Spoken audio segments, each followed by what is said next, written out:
আসসালামু আলাইকুম। এই যে দেখেন, আমি খুব সকালে বের হয়ে গেছি। এটা হচ্ছে যমুনা নদীর উপর ব্রিজ। একদম পানিয়ে ভর্তি হয়ে গেছে সব। খুব সকালে টিপ টিপ করে বৃষ্টি পড়তেছে। 6টার দিকে গেছি আমি হচ্ছে নার্সারিতে গাছের খোঁজে। গাছ লাগানো প্রিয় শখ আমার। আমার মনে হয় কোথাও আমার যেন জায়গা ফাঁকা না থাকে, গাছ লাগানোর জন্য চেষ্টা করি আর কি। গাছ লাগিয়ে যে দেখেন, সব ধরনের গাছ লাগাচ্ছি। বৃষ্টি পড়তেছে, মাথায় পলিথিন দিয়ে গাছ লাগাইতেছি।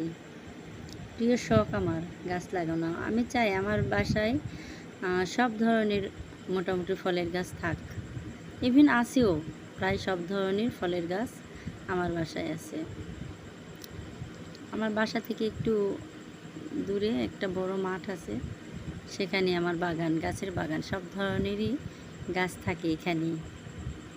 আপনারা দোয়া করবেন যেন আমার গাছগুলো খুব তাড়াতাড়ি বড় হয় এবং দ্রুত ফল ধরে, আপনাদের যেন খাওয়াইতে পারি। আমার ফুল গাছও আছে, ফুল গাছও অনেক প্রিয়। আমার ছোট্ট একটা ছাদ আছে, সেই ছাদে মোটামুটি ফুল গাছে ভর্তি, কয়েক প্রকারের ফুল গাছ আছে। এটা হচ্ছে কৃষ্ণচূড়ার গাছ। কলা গাছও আছে। আল্লাহ হাফিজ।